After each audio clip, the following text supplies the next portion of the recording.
Hi, I'm Jerry McCambridge, the Mentalist, and you're watching Vegas On Demand.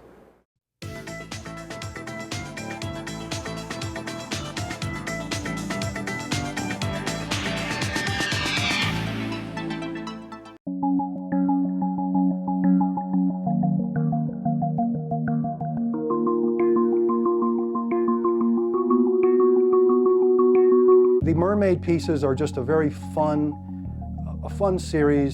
It captures the hearts and imaginations of people, and that series kind of caught my interest in terms of beginnings when my dad, who is a biochemist, studied deep sea creatures off the island of Sapelo, and I looked at them in awe. I mean, the colors that some of these bioluminescent creatures gave off, and then I saw some documentaries about Atlantis. And I put the two and two together, and I started putting together a series of mermaids which narrate Atlantis, and that's how that series developed.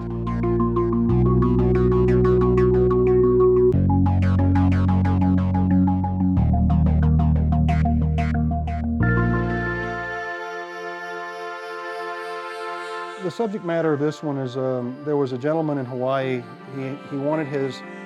He liked one of my paintings called Race to Bimini, and he wanted his daughter and granddaughter in there.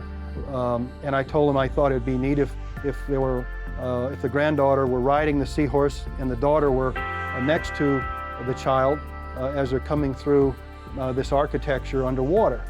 And then so he liked that idea, but he wants me to do a full rendition of this seascape in terms of the buildings and more scenery around the piece, which is about a 30 by 40 size piece when it's finished. This one here is, I'm still working on the tissue. This is usually I work it on a tissue and I develop it, and then once I get something I like, then I transfer it down and I get an interesting little composition from the smaller drawings.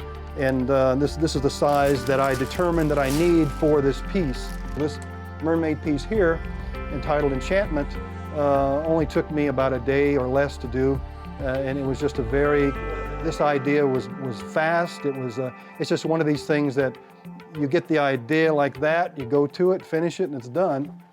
Whereas something else like this might take me a little bit more time, of course. It's just got a lot more in it.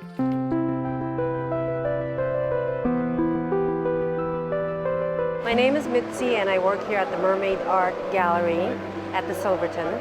Here at the gallery, you can see all the mermaid pieces. We showcase all of our mermaid art. The collection tells you a lot about Atlantis, which is what Wil actually started. It's called the Mermaids of Atlantis, so it shows a lot of the ruins of Atlantis. It's quite interesting. There's a lot of things to see. If you look at a piece of art, you know, you see a lot more every time you look at it. My favorite piece is probably the swimming lesson, which is a mother and daughter swimming through Atlantis. There's a lot of things that you can see, actually, the more you look at a painting of his. It's just a very innocent, beautiful, simple painting that he created. This piece here I wanted to show you is a very special piece done for Mel Fisher's family. They found the largest treasure find in U.S. history. The name of the piece, Mel and Dio's Playground. These are fictitious models that I use, people that I use to illustrate if Mel Fisher and Dolores Fisher were still doing this today as children, this is what they would look like as mermaids and a mermaid and a merman. And the interesting thing about it is Mrs. Fisher is now in her 80s, but she commented on the little girl and she said, that looks a lot like me when I was that age. So not knowing what she looked like, I got a little lucky in terms of that. But the whole piece is supposed to be fun and supposed to be a dedication to the treasure find.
This has been a presentation of Players Network.